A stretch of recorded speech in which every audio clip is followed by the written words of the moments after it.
Stevan Mojsilović, danes tekma v Novi Gorici. Začelo se je odlično, potem pa tisti nesrečen gol in trepetanje do konca.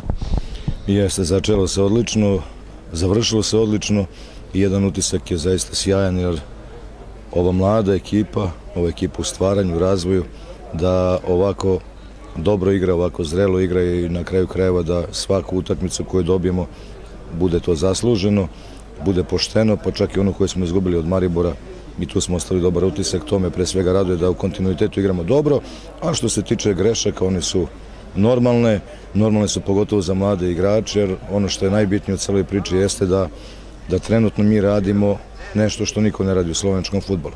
Ne zato da bismo mi bili posebni, nego zato što jednostavno ja verujem u ove mlade igrače, verujem u sve igrače, ali ovi mladi su se nametnuli i kad danas vidite da je na golu golman od 17 godina, da je u prvoj postavi 3 igrača, 94. godište, kad vidite da su 2 strelca 94. da i Pikler danas debituje koji je 94. da ima trojicu 92. da zaista smo najmlađa ekipa, a igraju tako zrelo je. Sad gledamo sinoć Chelsea i vidimo da jedan Chelsea prvak Evrope ne liči ni na šta, izgubi 4-1.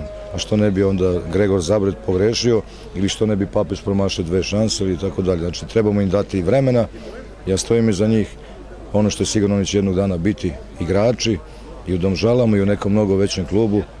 Mene tad neće biti sigurno sa njima, da li će se setiti šta smo mi svi to zajedno radili za njih na čelu sa mnom kao trenerom koji se ne plaši njihove mladosti nego im daje priliku, neka vreme pokaže. Ja radim svoj posao, u klubu sve funkcioniše onako kako smo se dogovorili i nadam se da ćemo nastaviti ovako posle ove pauze. Danes je imela ekipa povprečno starost 20 let, skupaj pa imate sedaj 15 točk in ste tik pod vrhom.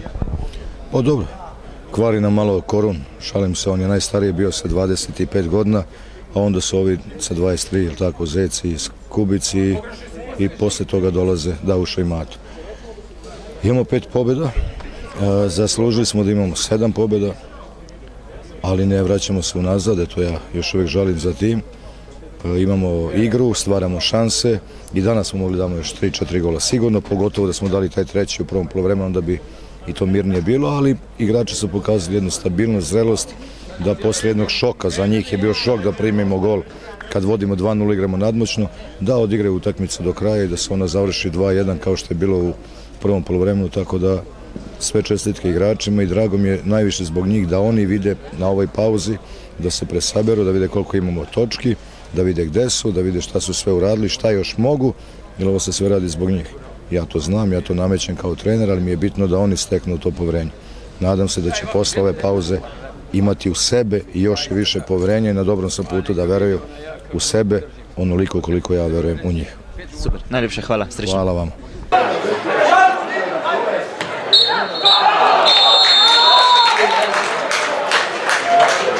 Konec srečanja, rezultat 1-2, hvala za obisk in nasvidenje prihodnič.